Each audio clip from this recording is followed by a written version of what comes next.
जय हिंद दोस्तों। जैसा कि आप लोग जानते हो कि उत्तर प्रदेश पुलिस का डीबीपीएसटी लगभग खत्म होने वाला है, आधा से ज्यादा क्रॉस कर चुका है। और अब कट ऑफ कितना रहने वाला है, कौन कौन से पॉइंट की वजह से, मैं 3 पॉइंट 2 पॉइंट 3 पॉइंट आपके पास रखूंगा जो आप सोचोगे कि हाँ ये रियल है, बिल्कुल करेक्ट पॉइंट, जो तथ्यात्मक साबित होगा। ऐसा नहीं मैं फेक बताऊंगा। कट ऑफ कम जाने का पूरा रीजन, 3 कारण मैं बताऊंगा।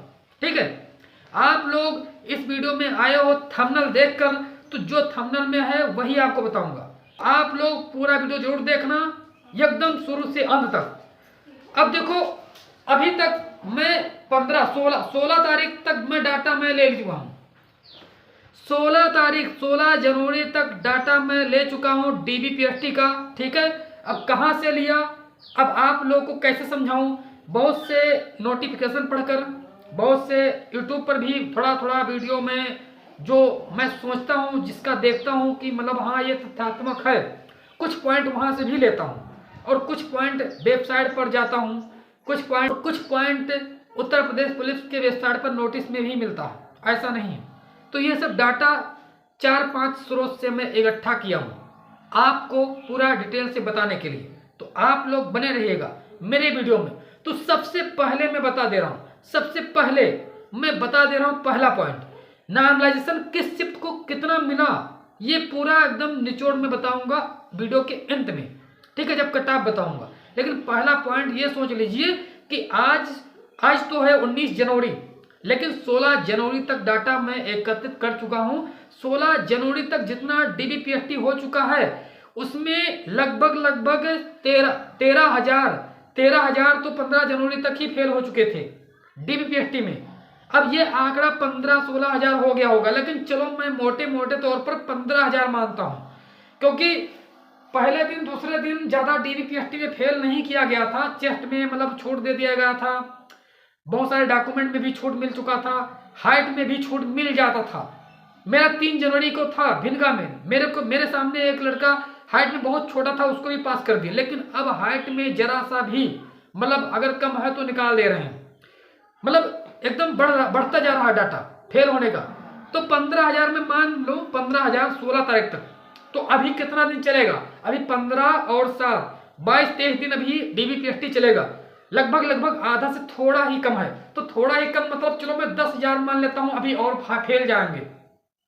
तो टोटल हो गया डीबीपीएसटी में 25,000 फेल। आई मीन्स 1,74,000 में 25,000 24,000 चलो मान लेता हूं। तो अब आपका 1.5 लाख बचा, 1.5 लाख रनिंग के लिए बुलाए जाएंगे टोटल। अब 1.5 लाख। अब दूसरा पॉइंट देखो, अब रनिंग में कितने फेल जाएंगे। अब आप लोग सोचते होंगे कि इतना टाइम मिल गया, उतना टाइम मिल गया। ससुरा जो दौड़ने वाले होते ना वो 1 हफ्ते में दौड़ क्लियर कर देते हैं पुलिस का, और जो नहीं दौड़ने वाले होते ना वो चाहे 1 साल मिल जाए। बहुत ज्यादा फर्क नहीं पड़ा, लेकिन कुछ फर्क हम मान सकता हूं। इसीलिए पहले डाटा 30% आ रहा था, 30-35% लोग फेल होते थे, लेकिन अब मैं 25% फेल मानता हूं। अगर 100 लड़के दौड़ते हैं तो 25 लड़के जरूर इसमें अनफिट रहेंगे। हो सकता है 1 सेकंड से भी दौड़ से चूक जाए, लेकिन चूक जाएंगे, मतलब 25% अनफिट रहेंगे दौड़ में। ठीक है, तो 25% इसको निकाल दो। अब 1.5 लाख का 25% निकालोगे कितना बचेगा। अब आप लोग बताओ 1.5 लाख का 25% कितना बचेगा। ठीक है, तो अगर हम मोटे मोटे तौर पर मान लो, कैलकुलेट कर लूं, मैंने कैलकुलेट भी नहीं किया था, चलो मैं कैलकुलेट करके बताता हूं। 1.5 लाख का 25% निकल गया। अब कितना बचा, लगभग 37,000 लड़के फेल जाएंगे लगभग। ठीक है, 37.5। तो अब आपके पास 1,13,000 के आसपास हम मान लूं, 1,12,000 लड़के दौड़ के लिए मतलब दौड़ के लिए फिट होंगे, दौड़ फिट हो जाएंगे और मेडिकल के लिए बुलाए जाएंगे। I mean final cut off 1,12,000 पर लगभग बनेगा। अब एक सीट पर 2 बच्चे भी नहीं हैं, तो कट ऑफ कितना कम जाएगा। अब आप लोग समझ सकते हो कितना कम जा सकता है। अब मुश्किल से कट ऑफ बढ़ेगा तो 6-7 नंबर ही बढ़ेगा। अब नॉर्मलाइजेशन का क्या रोल है, मैं देखो जो कट ऑफ के बॉर्डर पर हैं, जो कट ऑफ के बॉर्डर पर 199 मान लिया ओबीसी पाए हैं, 214 जनरल का है, 187.5 ईडब्ल्यूएस का है, 176 के आसपास लगभग एससी का है और 140-44 ऐसे कुछ है यार एसटी का।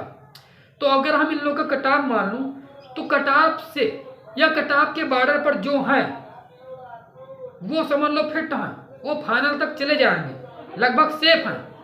ठीक है, अगर हम मान लो ओबीसी का, चलो मान लेता हूँ सबसे ज़्यादा ओबीसी है 199, अगर जिस बंदे का नंबर 198 और 200 के बीच में है उसको समझ लो फेल नहीं होना है, फाइनल तक जाएगा। लेकिन अब ये डिपेंड करता है कि किस शिफ्ट में था वो।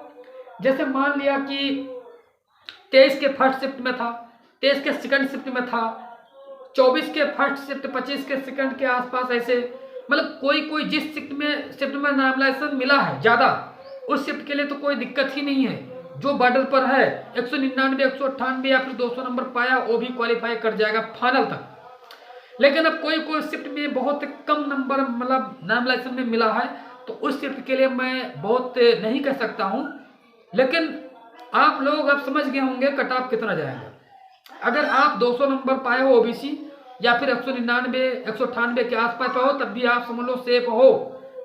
ठीक है, अगर आप मतलब 23 फर्स्ट वाले मतलब अब 23 फर्स्ट वाले मान लो या फिर जिस शिफ्ट में ज़्यादा नॉर्मलाइजेशन मिला है, अपना अपना शिफ्ट तो जानते होंगे ना, बहुत सारे लोग मतलब एनालिसिस किए हैं, हम भी बताए थे 10, 12, 15 नंबर तक बढ़ा है, किसी में 7 नंबर, किसी में 6 नंबर बढ़ा है।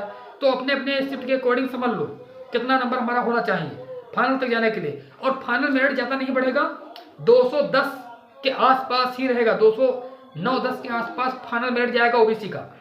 जनरल का 223 के आसपास रहेगा, ईडब्ल्यूएस का 200 के नीचे ही रहेगा, मतलब 297, 96, 99 तक मान सकते हो।